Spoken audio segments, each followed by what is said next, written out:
Hello बच्चों, हम class fifth के मैथ का सेकंड लेक्चर लाए हैं। चैप्टर है हमारा थर्ड और पेज नंबर हम 42 से स्टार्ट करेंगे क्योंकि 41 तक हमने क्या कर लिया है, रीड कर लिया है। तो आइए 42 से स्टार्ट करते हैं। हाँ, तुम ठीक कह रहे हो और तुम्हें पता है तुम ऐसे अनेक त्रिभुज जिनका क्षेत्रफल 10 वर्ग सेंटीमीटर मतलब 10 वर्ग सेंटीमीटर हो इस आयत में बना सकते हो। कोशिश करके देखो। ऐसे कुछ और त्रिभुज ढूंढने में सादिक की मदद करो।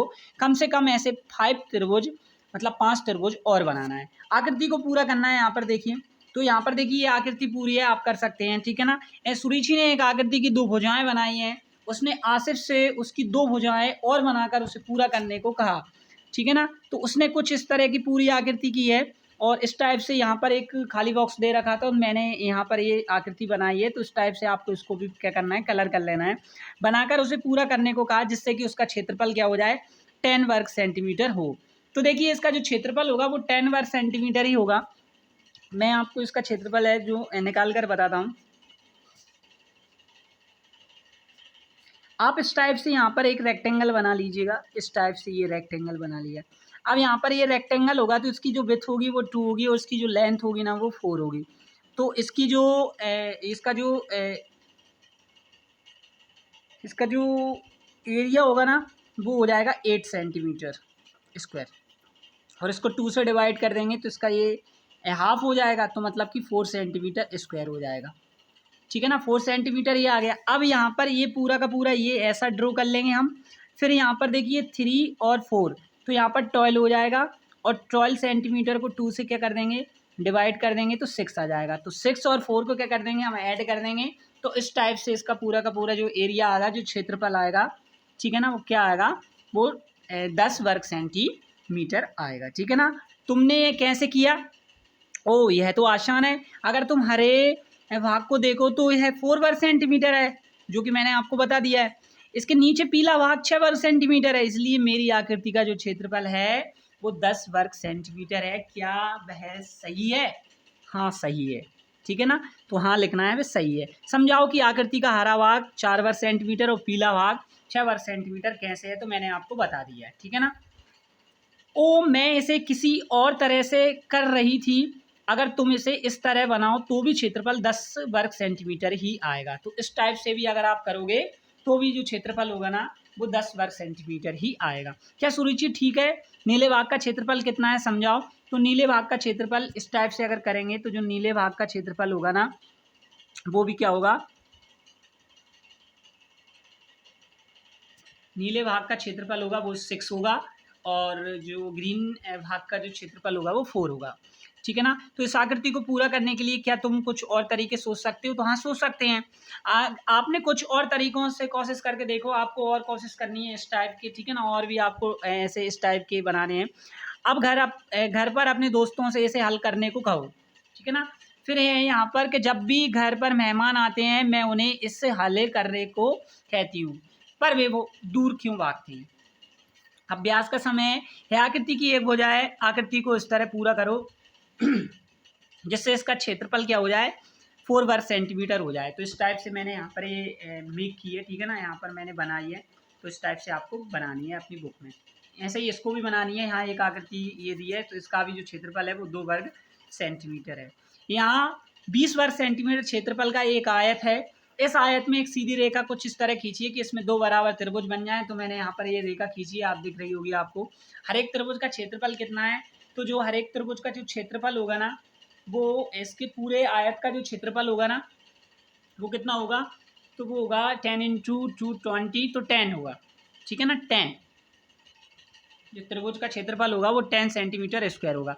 एक सीधी रेखा खींचनी है तो वो आपको दिख रही होगी, इसमें खींची है, तो आप इस टाइप की खींच सकते हैं। इस आयत को 2 बराबर भागों में बांटो। हर एक छोटी आयत का क्षेत्रफल कितना होगा, तो जो छोटी आयत का वो क्षेत्रफल होगा वो 10 सेंटीमीटर स्क्वायर होगा। 2 सीधी रेखाएं खींची। इस आयत को एक और आयत और 2 बराबर भाग त्रिभुजों में बांटना है।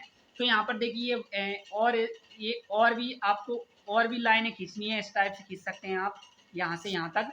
फिर उनको भी आपको क्या करना है, त्रिभुजों में बांटना है। तो आयत का क्षेत्रफल कितना है, 10 वर्ग सेंटीमीटर स्क्वायर। हर एक त्रिभुज का क्षेत्रफल कितना है, तो वो आ जाएगा हमारा 5 सेंटीमीटर स्क्वायर।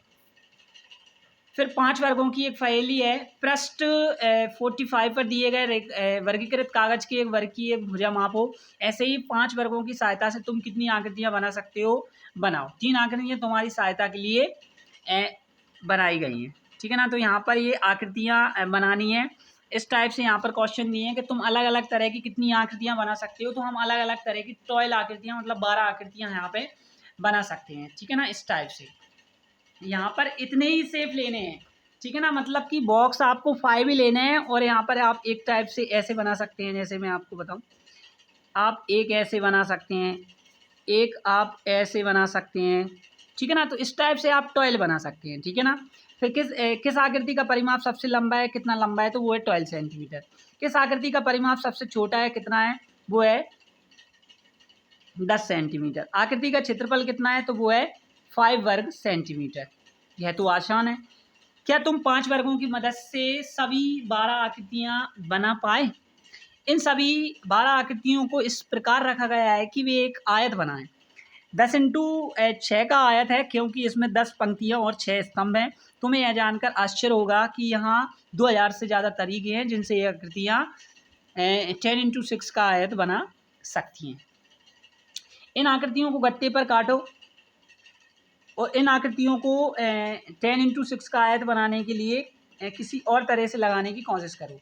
क्या तुम ऐसा कर पाए, तो ये आपको करना है। एक और पहेली है, इन्हीं 12 आकृतियों से आपको 5 इंटू 12 की आयत बनाना है। इसके भी क्या हो सकते हैं, 1000 से ज़्यादा तरीके हो सकते हैं। यदि तुम एक तरीका भी ढूंढ पाए तो शाबाशी मिलेगी तुमको।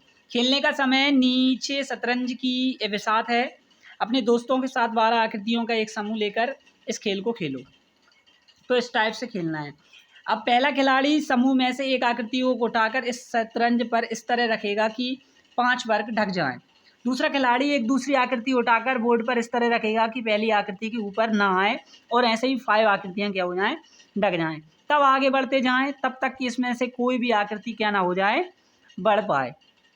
जो आखिरी आकृति शतरंज पर रखेगा वही क्या हो जाएगा, जीत जाएगा। तो इस टाइप से आप यहाँ पर ये शतरंज है, 5-5 उठाकर आपको रखते जाना है, और इस टाइप से क्या बन जाएगा, आपका ये खेल पूरा हो जाएगा। नेक्स्ट है, जिरी एक दुकान पर गई और वहाँ फर्श पर तरह तरह के टाइल्स और डिज़ाइन को देखकर हैरान रह गई। कितने सुंदर हैं ये डिज़ाइन। क्या तुम वह टाइल्स ढूंढ सकते हो जिसे बार बार इस्तेमाल करके दिए हुए हर एक फर्श के पैटर्न पर बना सकते हैं। उस टाइल पर घेरा लगाओ, ठीक है ना। तो ये आपको बताना है, क्या तुम वह टाइल ढूंढ सकते हो जिसे बार बार इस्तेमाल करके दिए हुए हर एक फर्श के पैटर्न बना सकें। यहाँ पर ये करना है। पैटर्न को देखकर जिरी अपनी पीली टाइल्स खुद बनाना चाहती है, तो तुम भी इसी तरह टाइल्स बना सकते हो। तो ये एक्टिविटी आप पढ़ सकते हैं और आप इस टाइप से कर सकते हैं। अपनी टाइल्स का उपयोग करते हुए एक पैटर्न बनाओ। आकृति को दोहराते हुए एक पृष्ठ पर ट्रेस करो, लेकिन ध्यान रहे कि उनके बीच में खाली जगह ना बचे। जिरी ने अपनी पीली टाइल से एक पैटर्न बनाया। तुम भी इसकी टाइल का क्षेत्रफल जानते हो। उसने कितनी टाइल्स का उपयोग किया, तो जिरी ने कितनी टाइल्स का क्या किया है, उपयोग किया है। तो यहाँ पर उसने 1 2 3 4 5 6 7 8 9 10 11 12, तो उसने 12 टाइल्स का क्या किया है, यूज़ किया है। जिरी द्वारा यहाँ बनाए गए फर्श के पैटर्न का क्षेत्रफल क्या है, तो जो क्षेत्रफल हो जाएगा वो 12 ही हो जाएगा, ठीक है ना। अभ्यास का समय, जिरी ने कुछ टाइल से बनाने की कोशिश की। उसने 2 सेंटीमीटर भुजा वाले वर्ग को लेकर नीचे दिखाए गए आकृतियाँ बनाई हैं। इसे ध्यान से देखो और पता लगाओ बिना किसी खाली जगह के कौन सी आकृति फर्श को पूरा टाइल करेगी। चर्चा करो इन आकृतियों का क्षेत्रफल कितना होगा। तो 2 की हैं तो 2 ही होगा। इन आकृतियों से टाइल करके अपनी कॉपी में अलग अलग डिज़ाइन बनाना है आपको, ठीक है ना। अब एक वर्ग में से तुम अपनी नई नई टाइल्स बनाओ। क्या यही त्रिभुज के सभी, ये त्रिभुज के साथ भी किया जा सकता है, कोशिश करके देखो। इसी के साथ ये हमारा जो चैप्टर था class 5th Hindi medium maths का चैप्टर 3 चल रहा था, तो ये कंप्लीट हो गया है। थैंक यू, मिलेंगे नेक्स्ट लेक्चर में। धन्यवाद।